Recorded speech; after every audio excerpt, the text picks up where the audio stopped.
Hola, mi nombre es Pablo Alejandro del Briceño y mi tema de exposición es el hiperboloide de una hoja. Pero primero debemos conocer lo que es una hipérbola. Esta tiene como definición que es una curva plana y simétrica respecto a dos planos perpendiculares entre sí, mientras que la distancia en relación a sus dos focos resulta constante. Como ecuación canónica tenemos la fórmula matemática de la hipérbola centrada en el origen de las coordenadas x al cuadrado sobre a al cuadrado menos y al cuadrado sobre b al cuadrado igual a 1. Los elementos de una hipérbola. Estos son los focos, el centro y el eje focal, como se representa en la figura. Ahora procedemos con un ejemplo simple, un ejercicio simple que nos va a demostrar cómo graficar una hipérbola y cómo hallar cada uno de sus elementos. Entonces, el ejercicio nos pide hallar las coordenadas de los focos, vértices y la excentricidad de la hipérbola, que mide qué tan abierta es la hipérbola.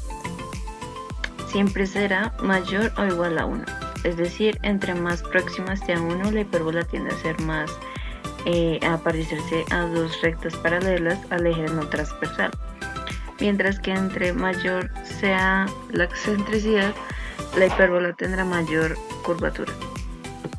Tenemos entonces la ecuación de la hipérbola, que es igual a 4x al cuadrado menos 3y al cuadrado menos 8x menos 8 igual a 2y.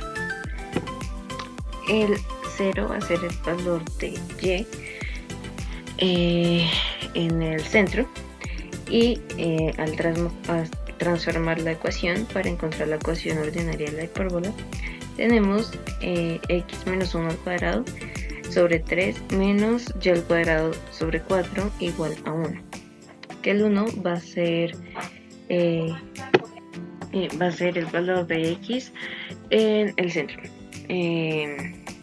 Entonces procedemos a hallar el centro o C mayúscula, el semieje real o transverso denominado A, el semieje imaginario denominado B y la distancia de los focos denominada C.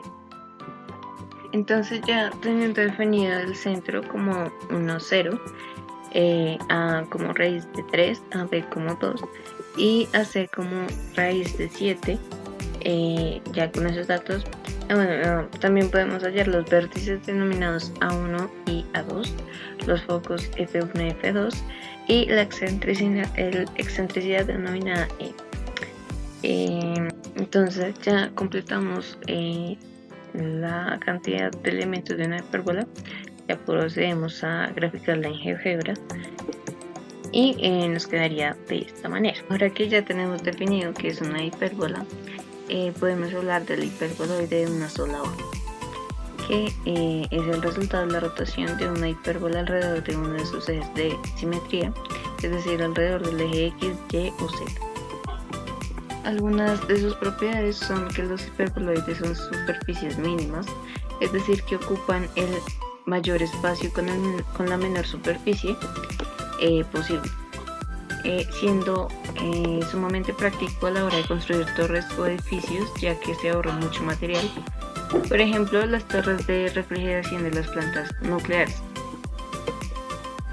Al ser superficies que toman la naturaleza, son fuertes y resistentes en su propia estructura.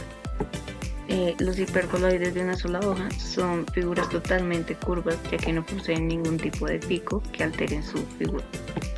La ecuación general del hiperboloide de una sola hoja está dada por x al cuadrado sobre a al cuadrado más y al cuadrado sobre b al cuadrado menos z al cuadrado sobre b sobre c cuadrado igual a 1, combinando así una elipse y dos hipérbolas. En el plano XY se formará una elipse con ecuación x al cuadrado más y al cuadrado sobre b al cuadrado igual a 1.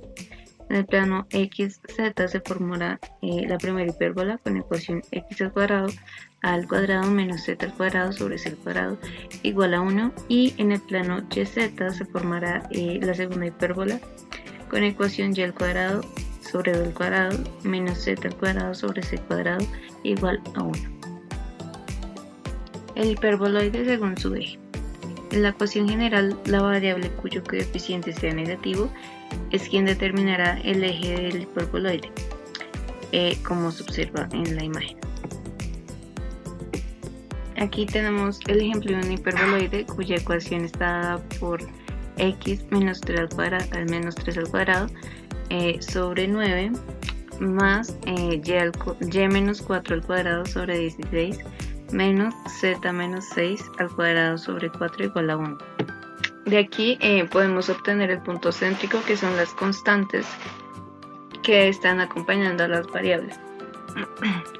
En esta ecuación son 3, 4 y 6, respectivamente en los planos x, y y z. Y podemos determinar los puntos a, b y c, donde a será la raíz de 9, que es igual a 3, b será la raíz de 16, que es igual a 4, y c será la raíz de 4, que es igual a 2. Ahora procedemos a graficar en GeoGebra, empezando con la elipse seguida de las dos hipérbolas, y esta sería la gráfica obtenida.